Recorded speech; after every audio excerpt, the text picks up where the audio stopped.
Good afternoon, everyone. Thanks very much for joining with me today for a very important announcement as it relates to Saskatchewan. Conservative MPs are always on Saskatchewan's side. We have a strong track record of standing up for our province when no other party will do so.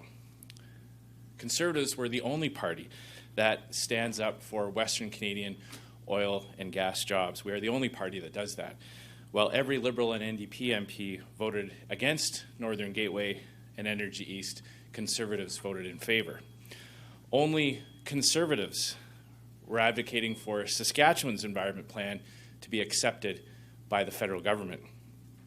And when Justin Trudeau threatened to claw back Saskatchewan's healthcare transfers during the most recent election, only Conservative MPs spoke up in defence of our province. Now, once again, we are taking up the fight on behalf of our province. Recently, the Saskatchewan legislature passed a motion to amend the Constitution as it relates to our province. As you know, CP Rail is currently attempting to use a clause in the Saskatchewan Act as justification for avoiding paying any provincial taxes on its main line. This would result in a dramatic loss of revenue for the provincial government and put further strain on provincial services. It would also give CP Rail a massive competitive advantage over other transportation companies. In order for the provincial legislature's motion to take effect, the federal parliament must pass its own motion. I am announcing today that the Saskatchewan Conservative Caucus has tabled a motion in the House of Commons to do just that. We tabled a motion that, once passed, would effectively amend the Constitution bilaterally. This motion needs to be adopted by the House of Commons and then the Senate. Canada's Conservatives will use every tool we have at our disposal to move this motion through Parliament. It is incredibly important for our province to get certainty around this issue. Whatever justifications may have existed in 1881 to justify a special tax exemption for a railway, in 2021, no such justification can be given. CP Rail is a highly profitable company, and there are now other rail companies who compete with CP. Conservatives are always in favor of lower taxes, but we're always in favor of tax fairness as well. We are calling on the Trudeau Liberals to help us to agree and pass this motion in an expedited manner. There is no reason to hold this up. This is just another example of Conservatives always being on Saskatchewan's side. We will take up the issue now that Premier Moe has successfully passed the motion in the provincial legislature. We'll do everything we can to ensure that the House of Commons quickly passes this motion, do everything we can to get it through the Senate as well, so that our province can get certainty around this very important tax issue. Thanks very much. Happy to take your questions. When did you introduce the motion? Was it last week? That's right. On Monday? I'd have to go back and double check, but it was sometime last week. I can verify exactly the day of it. And then was there any debate on the floor as of yet? So procedurally, it's on the notice paper, which means that we can now move it at some point. There's a certain formula to the parliamentary calendar. So we've got a number of tools at our disposal, certain days where the opposition can put forward motions. We've got a couple other things we can do. And right now we're hoping that we're going to be asking the Trudeau Liberals, the government, to designate a day where we can get this done. What do you think your chances are that the Liberals will go through with it? Well, we always remain optimistic. Unfortunately, Justin Trudeau has not had a long track record of showing respect to our province. Trudeau refused to accept Saskatchewan's environment plan, even though it was based on a similar plan that New Brunswick proposed, which was accepted. We saw Justin Trudeau single out our province during the last election and threaten to claw back our healthcare transfers for something that many other provinces do. Hopefully on this one, we can get him to see reason. There's really no public policy rationale to grant a multi-billion-dollar rail company a tax exemption, and as I said, this would put a tremendous strain on provincial services, something that's not fair, wouldn't treat other companies who operate in Saskatchewan fairly either. So we're optimistic, we're hopeful that we can get this done very quickly. When the province passes through something here quite quickly, I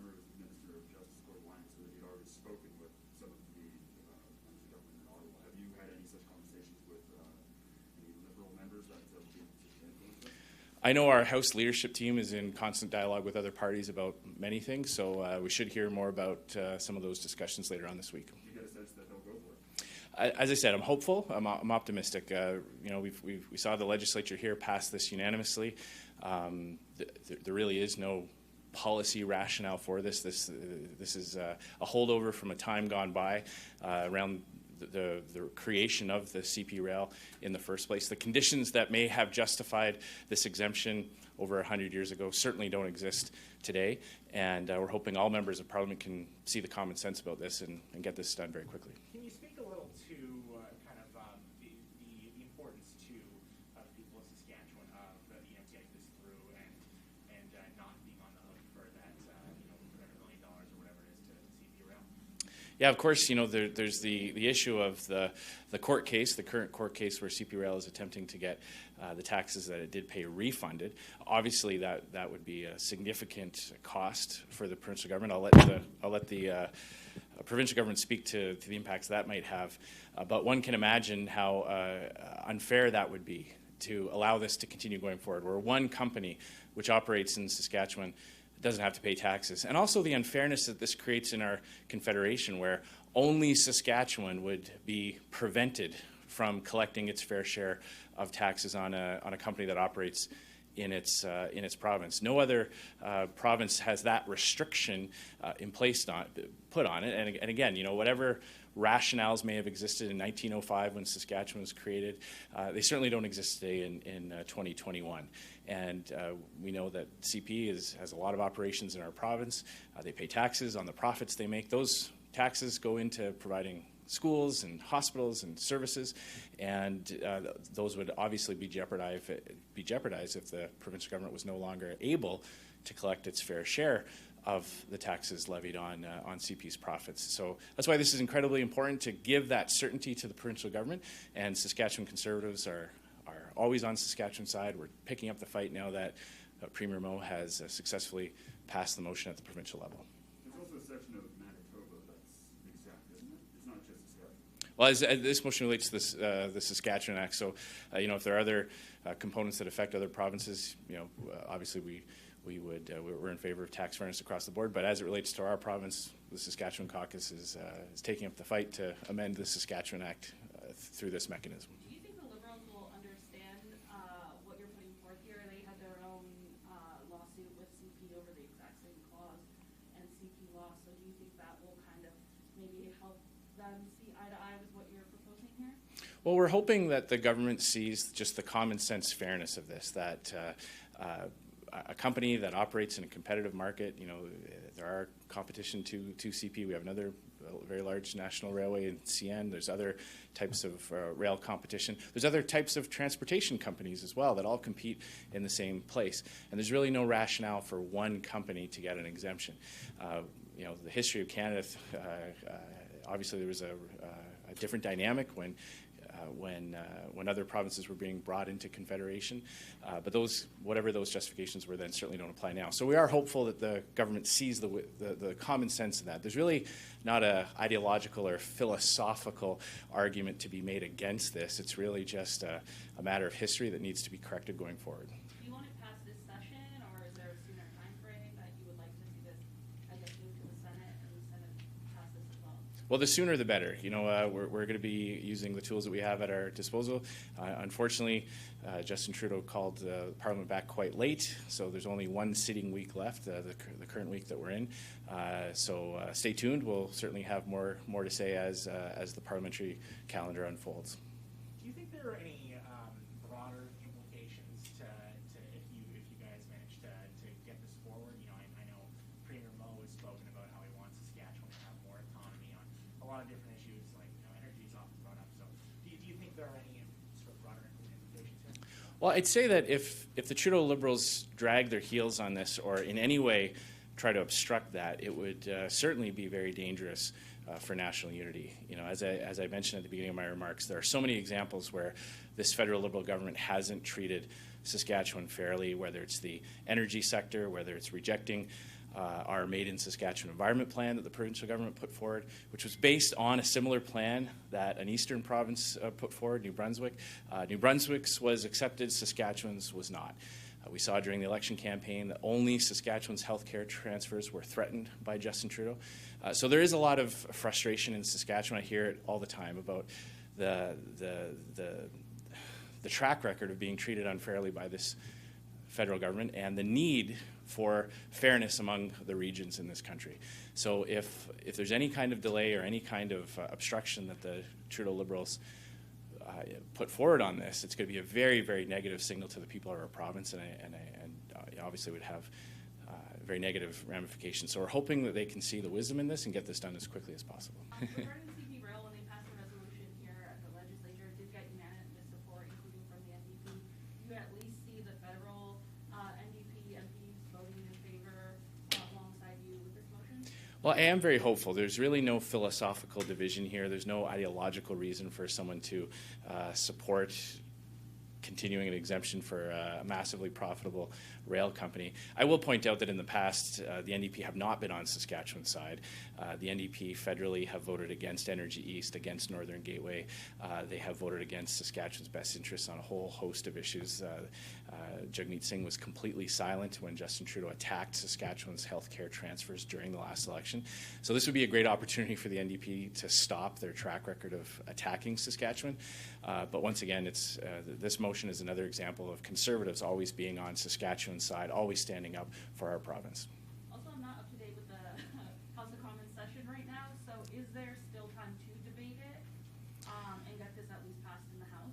Yeah, we do have this week is the last sitting week before Christmas. Unfortunately, Justin Trudeau waited quite a while to recall Parliament and only left us with a few sitting weeks available to us. The provincial government passed its motion just recently, so we're hoping we can get this done this week. If not, we'll certainly be doing everything we can early in the new year as well. And so it can't pass the Senate, though, this week, can it? I honestly can't speak to the Senate's calendar. Sometimes the Senate does stay a little bit later to pass motions and bills that have been passed from the House of Commons, but I can't say for sure that. I can certainly get someone to get back to you on the timeline for the Senate. And do you want this passed because it could help maybe Saskatchewan with its court case right now? Well, whether or not it has an impact on the current case, I wouldn't be able to comment on that. But certainly going forward, it provides that certainty. The very fact that this court case was launched is obviously calling into question whether or not this section of the Saskatchewan Act continues to apply.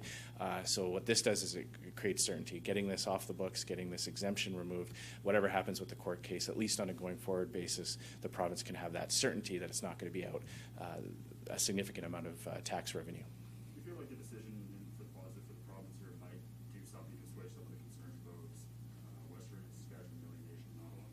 It would be a start. The federal government has a long way to go.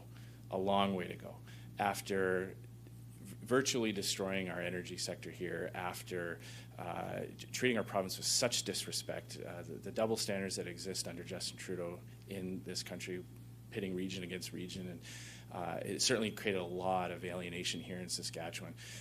So it's got the federal government would have a long way to go on that. But if Justin Trudeau wants to show Canadians that he's learned his lesson and that he wants to try to bring Canadians together instead of dividing it, this plus a whole host of other things would certainly help. Accepting Saskatchewan's environment plan would be a great second step. Apologizing for threatening to claw back our healthcare transfers would be a great third step, and showing people in Saskatchewan how we're going to get our energy to market in this modern context would also be an important step. Yeah, that rhetoric aside, though, you feel like it could be a unifying act? I'm optimistic that all members of Parliament, regardless of where they come from, will just see this as a very common sense, obvious thing to do, and so I'm optimistic in that regard. Were all Conservative MP names here in this province on that motion? So just procedurally, one of our members put it on motion. We did meet as a Saskatchewan caucus. We're all on in this together. Our chair, Kevin Waugh, had coordinated this. It's in the name of Mr. Steinley, Warren Steinley, my colleague from Regina, and I'm here today while my colleagues are in Ottawa to make this announcement. So it's a team effort. We're all behind it. We've all worked very closely over the last number of years to stand up for Saskatchewan and to show the people of Saskatchewan that Conservatives are always on their side and will always take up the fight on their behalf in Ottawa. Are you feeling any pressure from the province at all to kind of push this forward? We're working collaboratively. it's clear that this is something that is important to the province, and as their federal representatives, as the federal representatives for the people of Saskatchewan, we're taking up the fight. Just a tiny bit at the front end. Procedurally, would this bypass all the requirements of provincial agreements or constitutional amendments? Would that still have to take?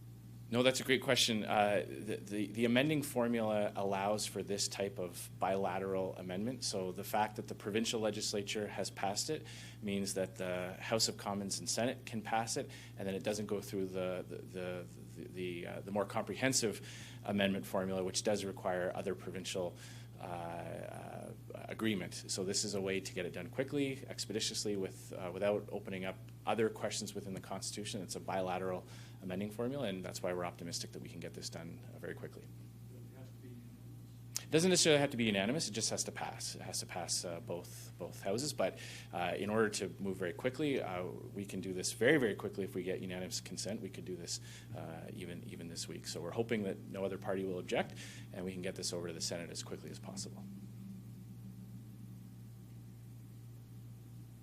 Great. Well, if there's no more further questions, thanks very much. Appreciate you coming out and listening to my remarks today. Thank you.